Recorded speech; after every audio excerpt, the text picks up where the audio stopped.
I'm not going to say anything. Put a hand on your chest. Put a hand on your belly. Close your eyes if it helps. And just get here and breathe.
Beautiful. Take one more.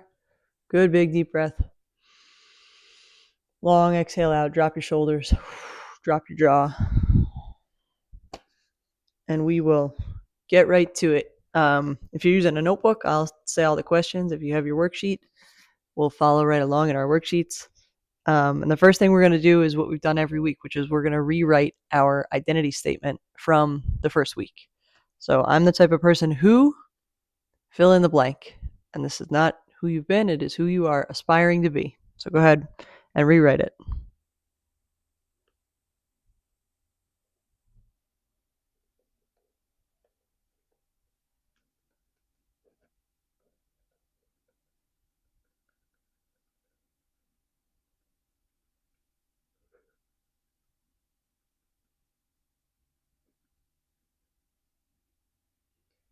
And then after you've done that, go ahead and go right into the behaviors you showed last week, within the last week, that put votes in the ballot box for that person, whoever that person is.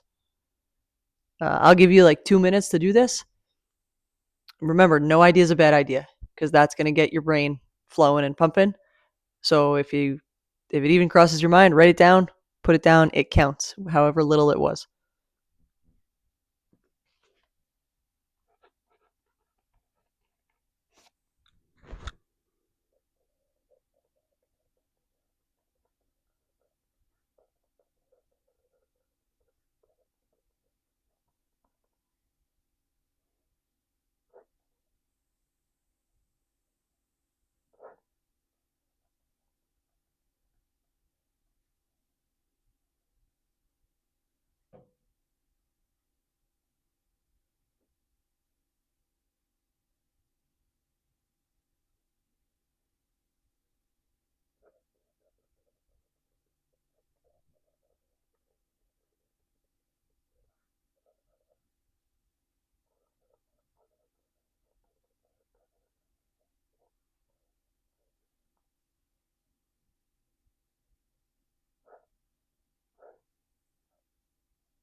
Good. Keep going. Take another 30 seconds or so, guys.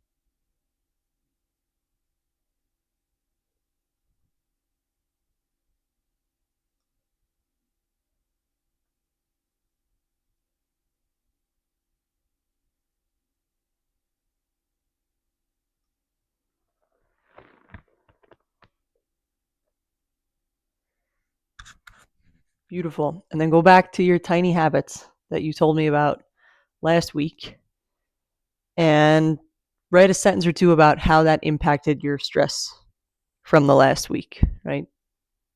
Go ahead.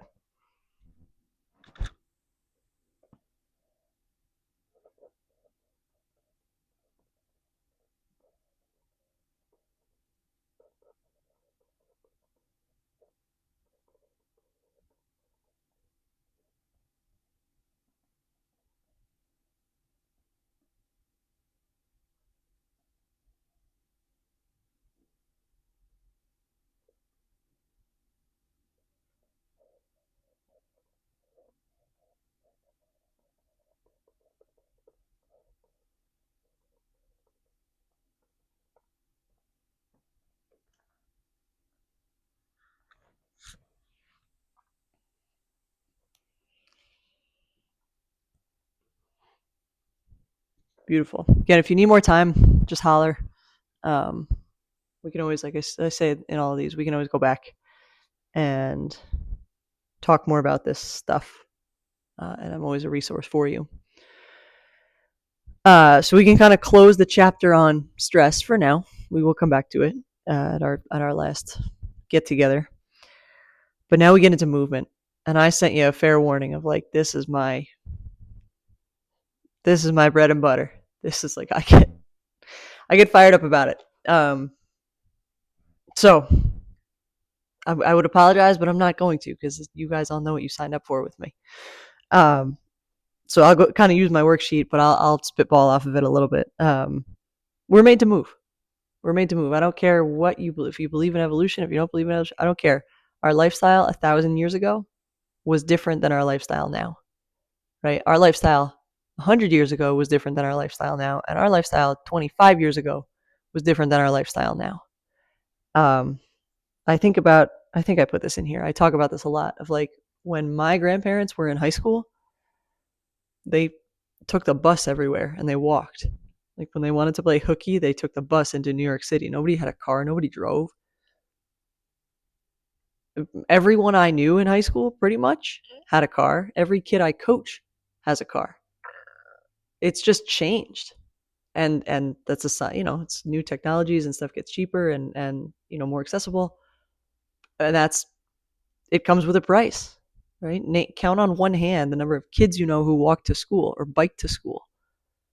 It just doesn't happen anymore. And 100 years ago, probably closer to 80 years ago, you could count on one hand how many kids didn't walk or bike to school, right? The same could be said for work, right? We used to take public transportation to work or we would walk to work. Now everybody's got their own car. Think about the conveniences that we have where we don't have to, go way back, right? We don't have to hunt what we want to eat anymore. We don't have to grow and dig for things that we want to eat. We don't have to carry things for miles to be able to eat them, right? But your body was designed to be able to do that stuff. It evolved really amazing systems to be able to do that stuff, and we just don't do it anymore. So it's not all our fault, because the other thing, this is hugely important. The other thing we were made to do, we were made to move. We were also made to consume and conserve as many calories as we possibly could, because we didn't know when we were going to eat again. So go back to whatever ancestor you want to go back to. If they had a pot of honey sitting in front of them, they'd eat the whole thing. The same way today, you put a tub of ice cream in front of me, I'm going to eat the whole thing. There's that primitive part of our brain that says, well, we don't know when we're going to eat again, and this is delicious and calorically dense. I'm going to eat it. So it is completely not our fault. It's just that our environment doesn't match our biology anymore. Excuse me. It was a fired up sneeze. So, right, like we gardened and we woodworked and we fixed stuff and we reached for things and we carried children and bags of things. Like we were very much made to move. And if you look around at our world, we are very much made to not move. And you will never see a commercial for a hardwood floor that says we're the best floor to sit on. But turn on your TV and you'll find every Lazy Boy commercial in the world advertising to you that it's the best chair for you. Right? There's profit in helping people feel comfortable so they can advertise for it. And we'll get to this more with food next week. When was the last time you saw a broccoli commercial? You're not gonna see commercials for stuff that's close to $0. You're gonna see commercials for stuff that has a marketing budget. And movement is the same way.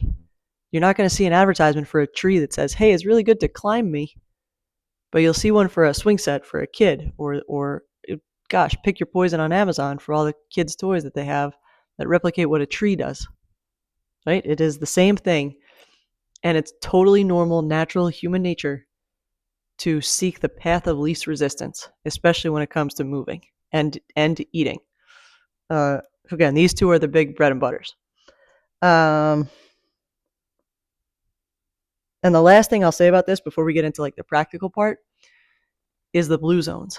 I think I've talked about the blue zones before. I talk about it with almost every patient.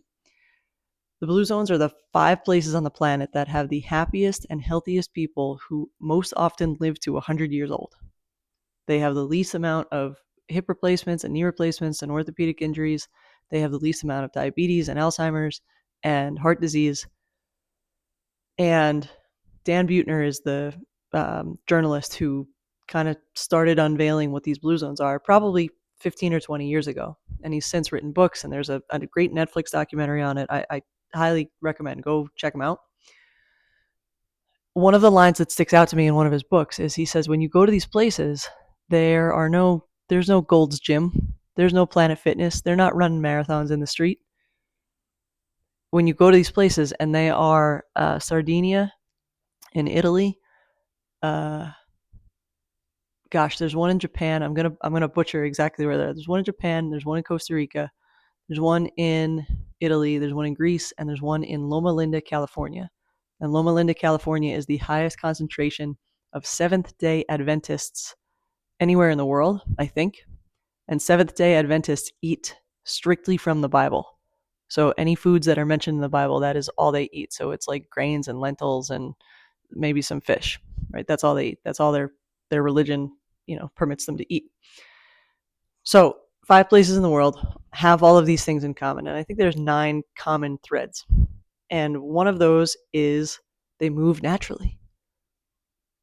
Like I said, there's no treadmills in these places. There's no gyms in these places, but there's carpentry shops, and there's tons of gardens, and they're walking between neighbors' houses to go see their families and friends. And they're set up so that their environment forces them to move. They live in multi-level, multi-family homes. So grandparents are carrying grandkids up and down stairs, getting up and down off the floor with them several times a day. If you look at their toilets, in Japan, their toilets are holes in the ground. Their toilets are 3 inches off the ground. They have to squat from the ground every single day. No wonder they're living to 100 and they're healthy doing it. Right? But it is their environment. It's not their superhuman willpower. It's just the way that they've lived their lives. So all of that to say, like, we are made to move, and our environment is going to outdo our willpower every single time. If our caveman ancestors could come sit in our shoes, they would do exactly what we're doing. They would be sitting as often as they could and eating as often as they could. So it's total human nature that we are in the situation that we're in. But now that we know better, we have to do better. So that's my soapbox. I will go on plenty more of these tangents. I will try to get us out of here before 9 o'clock. But I told you I'm fired up about this stuff. So let's look around at our environment. We'll get into the practical stuff here. So if you're home and you're able to move around, go into your kitchen and just pay attention to like the appliances that you have. And I'm gonna get nitty gritty and kind of nerdy on you here. And you can share them if you want. If you want to unmute yourself and share, like, oh, I'm noticing this about one of my appliances or whatever. There's tables, there's countertops. You put your pots and pans in places that are easy to reach. You have a refrigerator that's full of hopefully, good, healthy food. that you could open right now and eat all of if you wanted to. You won't, but you could. You have a pantry that's full of, shelf life food, maybe, right? Cans and pastas or whatever you have. And again, we'll do food next week, so I won't get too hardy into that right now.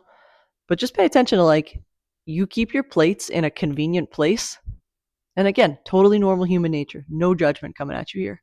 But you keep your plates in a place where you don't have to duck and get on your hands and knees to reach for them. Right? We just had Thanksgiving. I was looking through pots and pans that I use once a year. Right? I use a Dutch oven and I make bread for everybody in our family.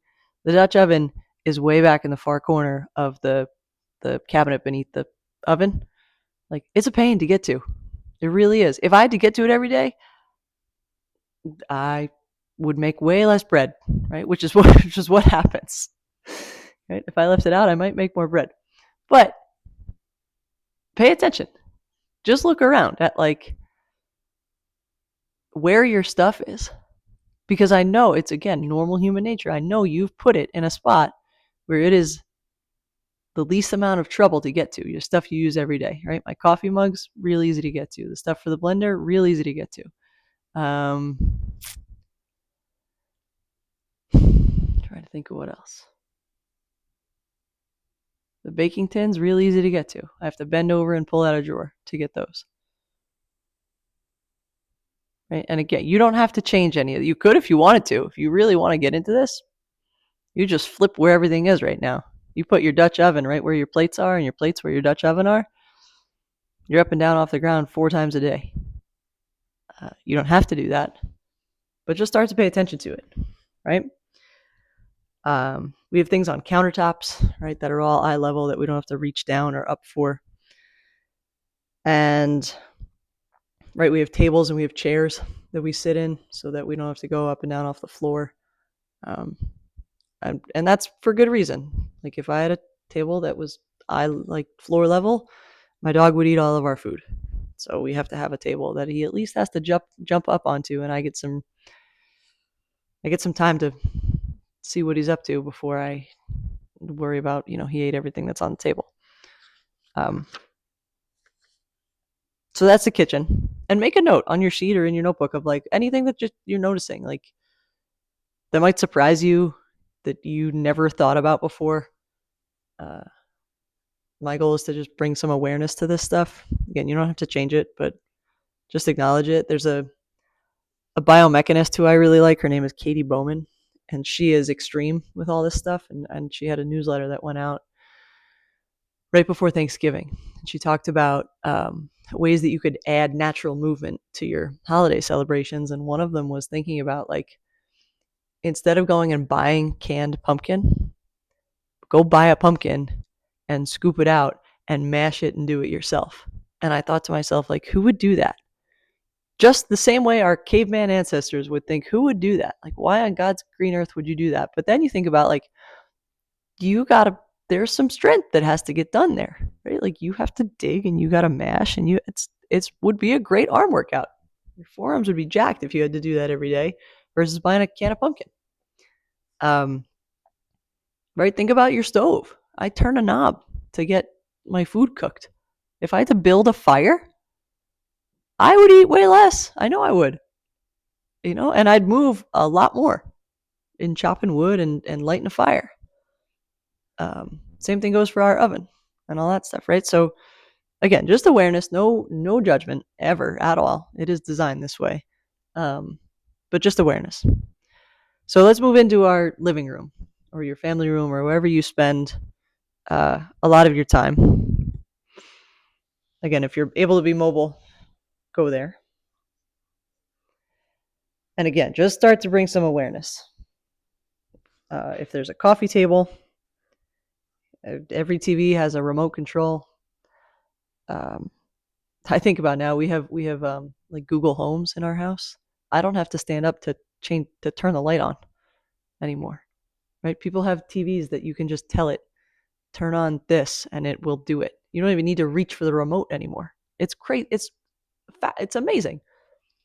It's also, like, a little nauseating when you start to think about it. So pay attention to what's in your living room, right? How comfortable is your couch? How high off the ground is your couch, right? Often in Japan, in one of those blue zones, they just have cushions on the ground. So in order to get on and off the couch, you're getting up and down off the floor a bunch of times.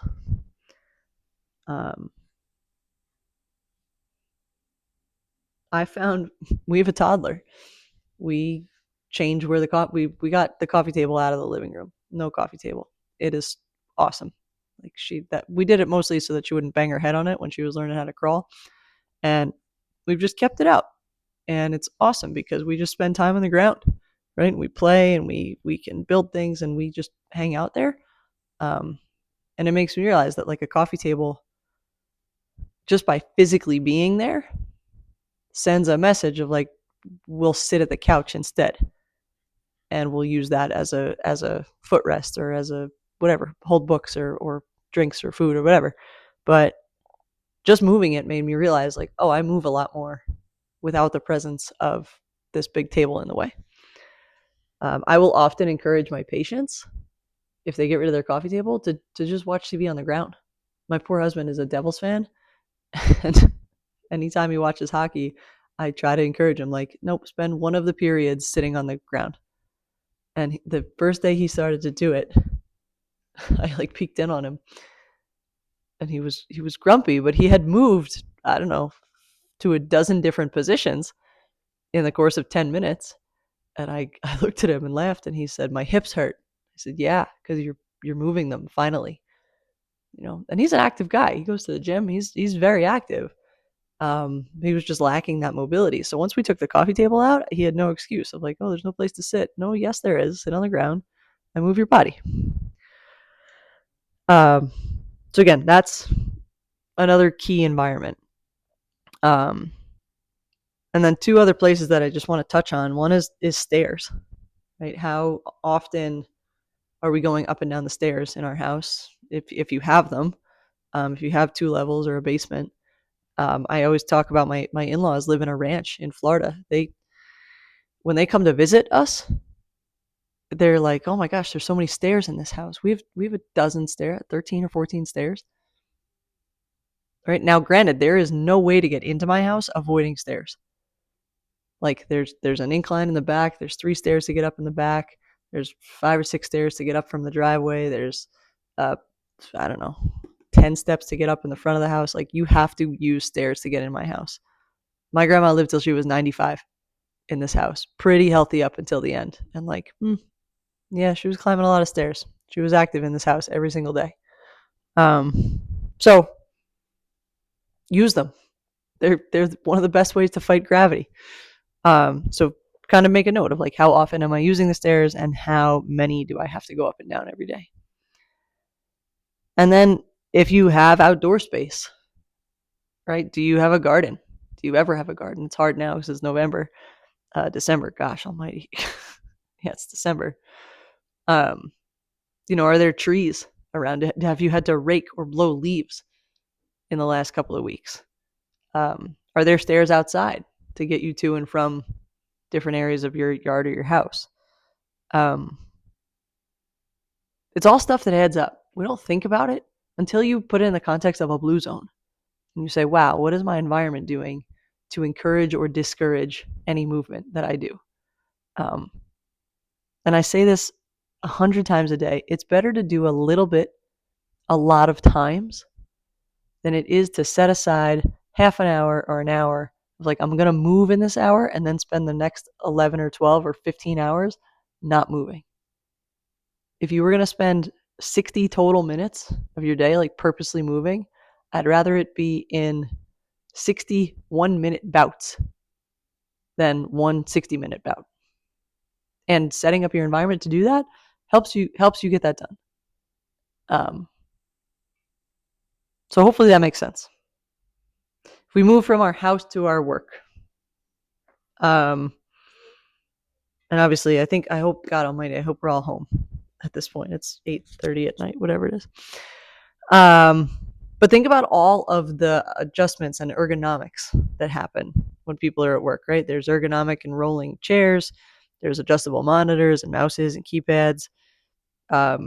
Now we do Zoom meetings when we maybe could easily do them in person, but it's, with people working from home, it's easier to do them in via Zoom, right? This is a good example. I could have had you all come to my office, but like, it's late, and this is way more convenient, and I knew that it was doable and sustainable for both you guys and for me. But yeah, if I wanted to really encourage you to move, I'd have forced you all to come down to my office, and we'd all be sitting on the floor doing this, right? We have printers that are next to our desks, so we can just pop things in and out of those. We send emails versus a letter that you would have had to deliver in the mail, right? There's parking lots, there's long commutes where we're sitting in our cars for a long time, and a lot of my friends in the world of physical therapy, in the world of like practicing what we preach, we eat lunch at our desks, right? We don't even get up to go somewhere to have a meal. We just sit for the whole day. So again, it's the environment. If we didn't have the modern conveniences like Zoom, we would be forced to find another way. But we found a really convenient way, and we have run with it, and nobody could blame us for that. So that was a lot. I'm going to exhale for a second. And we'll do our movement habit audit. So there is a easy way. If you keep your phone on you, which most of us do, if you go into health and you look at activity in your settings, it'll give you your step count on average for the week and for every day. The step count's a really good way to just get an idea of like, how much am I generally moving? Do not take it as gospel. Like, it tells it is a piece of your puzzle. It is not the whole thing. But I have had patients look at this in real time in my office, and they've realized they've had like less than 1,000 step days, and it just turns a light bulb on for them, right? Of whether or not it's actually only 1,000 steps. Your phone's only going to be off by, I can't even give a rough estimate, but your phone's not going to tell you did 5,000 steps when you only did 500, and it's not going to tell you if you only did 500 when you did 5,000. It's going to be in the ballpark. And that's a good example of doing a little bit, a lot throughout the day. Better to do, let me make up the numbers, 100 bouts of 10 steps than 10 bouts of 100 steps. If that makes any sense. And I have to say this, the 10,000 step rule, gotta love capitalism, was made up essentially by a Japanese pedometer company who thought 10,000 was like a good, nice round number. So it's not total garbage. It's like a good enough number, but it is not based on any physiology or anatomy or strength and condition. It's not based in any principle. That is where it came from. And it like makes me shake my head and bang it into a wall. The minimum recommended dosage of steps in a day is about 8,000. I put an asterisk next to that because our hunter-gatherer ancestors walked anywhere between 15 to 30,000 steps in a day. And that being said, our hunter-gatherer ancestors also sat as much as we do in a day, but the positions and the length of time that they were sitting for was way different than our positions and the length of time that we sit for. So that's kind of my spiel on step count. 8,000 is the minimum recommended dose, and I would rather you take 1,000 steps 8 times during the day than a 7,000 step walk in the morning and then 1,000 the rest of the day. Another good, really easy measure is like sweat. When was the last time you sweat? Like, we're very good and efficient as a species. I think we're the only species on the planet that is able to sweat. And that's why we're apex predators at the moment, because we're really good at cooling our bodies in the middle of the heat and other animals are not good at that. So we were able to hunt other animals basically into exhaustion because we were able to cool ourselves with sweat and with our breathing mechanics, and like even like the shape of our face, right? Our nose is extended so that we can breathe easier as we're chasing stuff. Fascinating, fascinating, fascinating. But did you sweat at all on purpose? That was a good keyword in there. On purpose this week. And when and why. So go ahead and write that one down.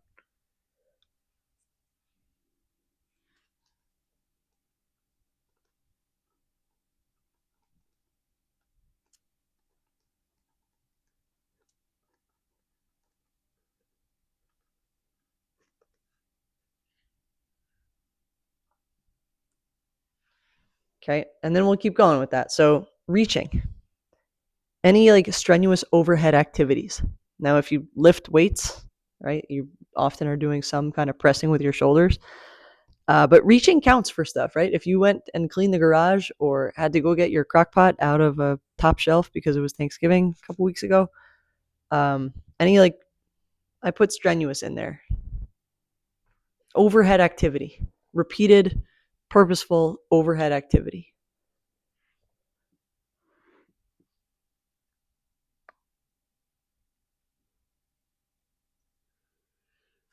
And then the next one on there is carry.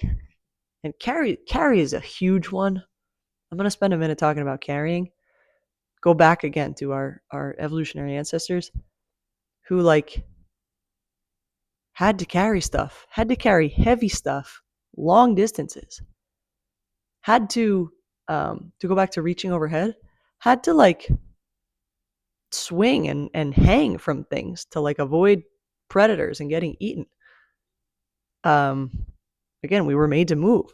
So what did you carry for more than 10 or 15 feet?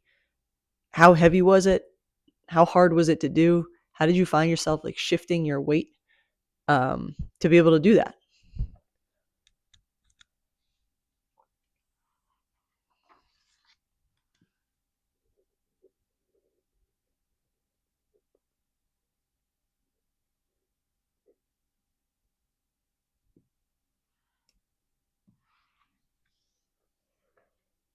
It's funny. I don't know if it's because I'm pregnant and she knows it, or because she's just two and change and she just wants to be carried and held everywhere.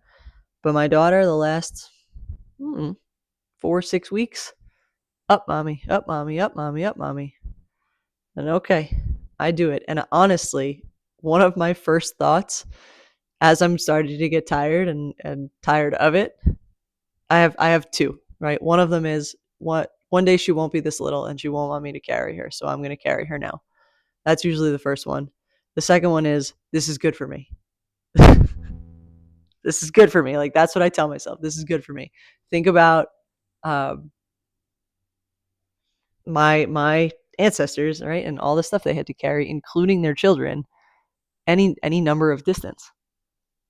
Uh, so that's my answer to what did I carry? I carried my 30-pound baby around, you know, when we walk the dog or just walking around the house or across the street or whatever it is. So I count that, and like, I count that. That counts. It does. All movement is good movement with a little asterisk.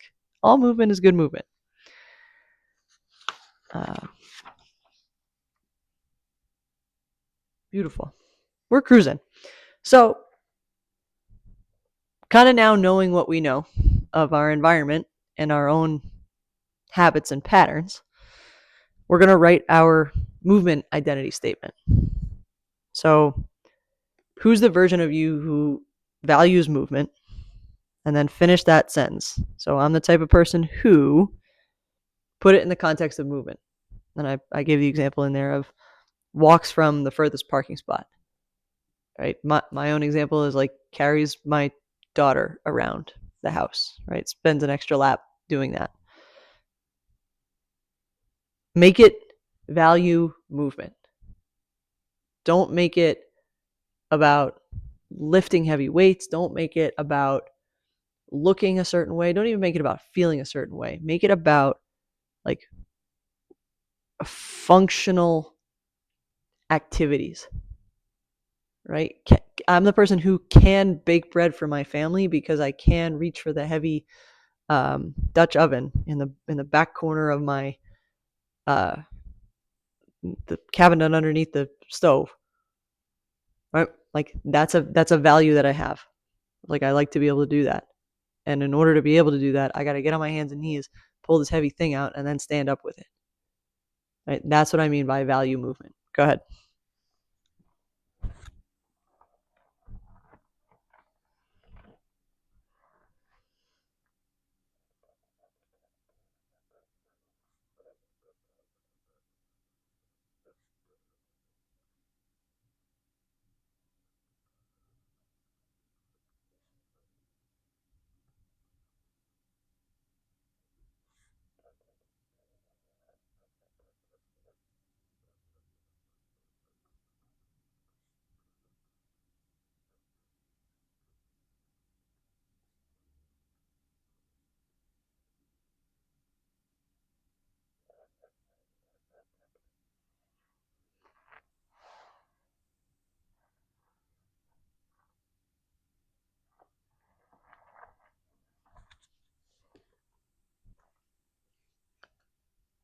So then go ahead and put your one thing down. Your one singular grain of sand. Tiny, tiny, tiny habit that's going to help you put a vote in the ballot box for that statement that you just wrote down. And if you think it's too small, it's not. And if you can't do it like tonight or tomorrow, it's too big. Make it really small and granular.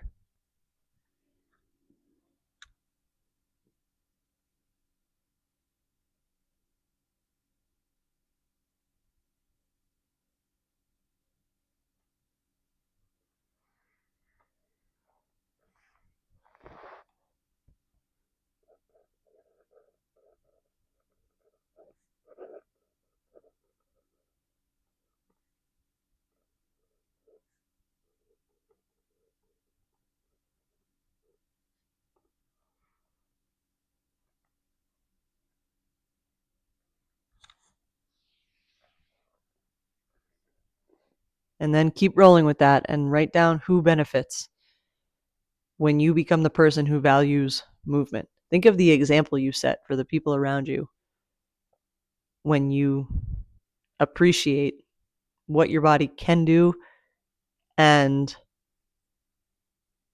why you're being purposeful in doing that.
Beautiful. So take another 10 or 15 seconds to wrap up those thoughts.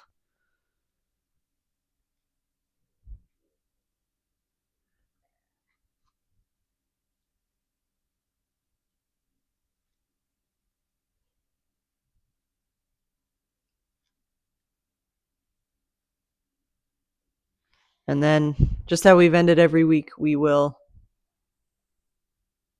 anticipate what might throw us off the rails this week.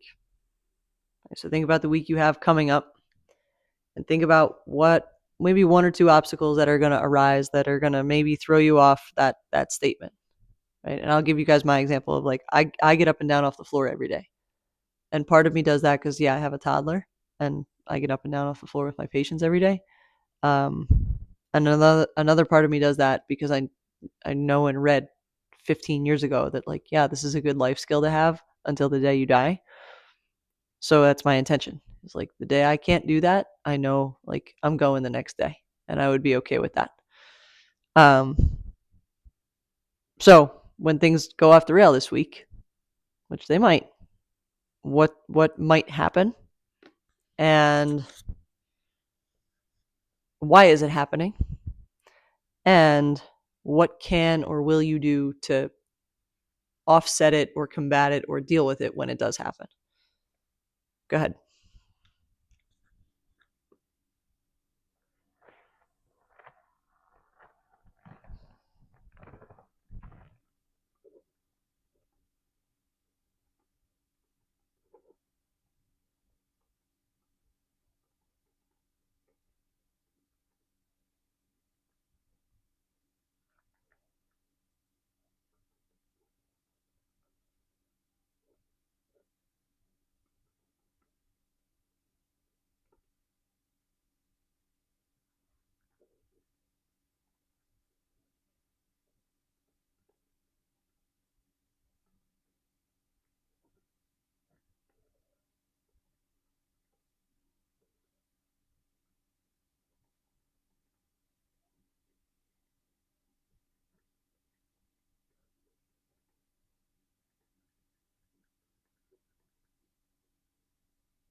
Beautiful. Again, with this too, just like in the beginning, no idea is a bad idea. Like we don't have crystal balls, we can't see what's into the future. So even if you think like, nah, that's not going to happen, or I'm going to be able to do this easily, like if you make it so granular, inevitably when it does happen, you now have a strategy, a tool and toolbox to say, at least let me put it this way. If you know you might be facing a nail this week, right, whatever the obstacle is, whatever might be coming up, now you have a hammer, right? And you don't have to look at the nail and go digging through your toolbox to go, oh, what tool do I need to fix this? No, now you have the hammer. Same thing. If you're facing a screw, now you have the screwdriver. If you're facing a chipped paint, you got a paintbrush. Whatever it is, having the tool at your disposal helps you use it a lot more efficiently. So that's the reason we do this at the end of every week. Is I do the same thing with my athletes. I'm like, listen, you're gonna miss a corner kick. You're gonna miss a penalty kick. You're gonna blow a save. It's gonna happen. It just is. What tools can we give you and practice now so that when that does happen, that's all that happens, and we don't lose you for we don't roll off the rails for the next 10 minutes, right? Or in our case, the next couple of days. That's why we do this. There's always a method to my madness, and that's the rationale for that one. So last thing is write down your key takeaway from today, right? Like I hope for some of you, like it was just awareness of like, oh my gosh, look at how my kitchen is set up, or look at what my living room is set up, or my God, I had a 40-step day the other day. I know that's nobody in here, but your key takeaway from today, whatever it is, write it down.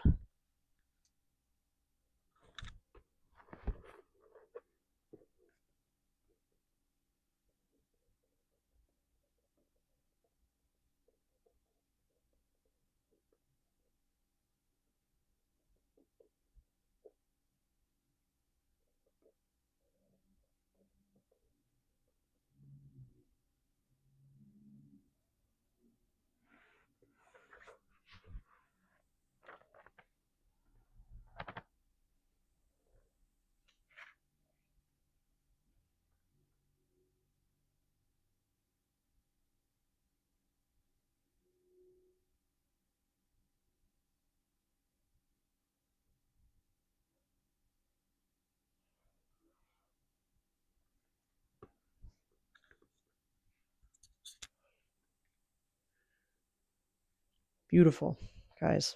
Look at that. I ended early. I could sit here and talk for another 3 hours. I won't. I will if you want me to, but uh that was awesome. Good job. Let me just first again say thank you for joining me. I'm so when I see there's like people in the waiting room, I'm like, oh my gosh, they keep showing up. I'm so grateful for that. I'm so grateful for you guys and your expression of your gratitude for me and the time we're spending doing this. I just want to help you. And I want to make a sustainable changes and just bring awareness. So I'm grateful that you're taking it seriously. And my hat's off to you, absolutely.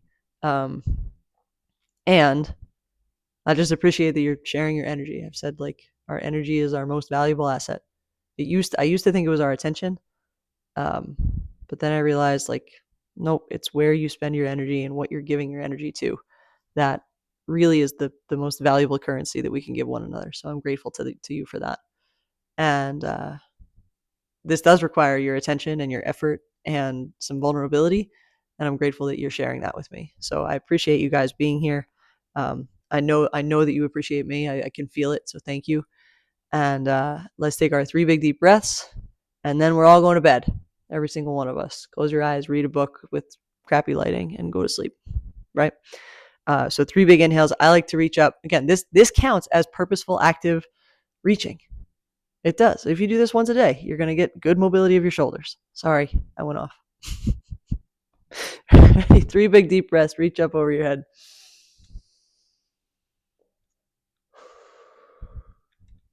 One big inhale. 2. Last one.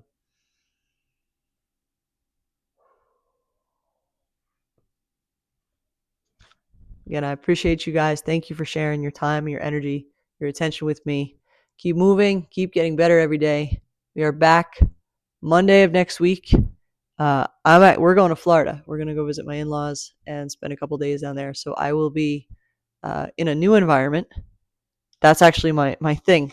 What's going to throw me off this week? It's like, well, okay, we got a plane trip and we got an airport and all kinds of things that's going to just throw off the way I'm moving for a couple of days.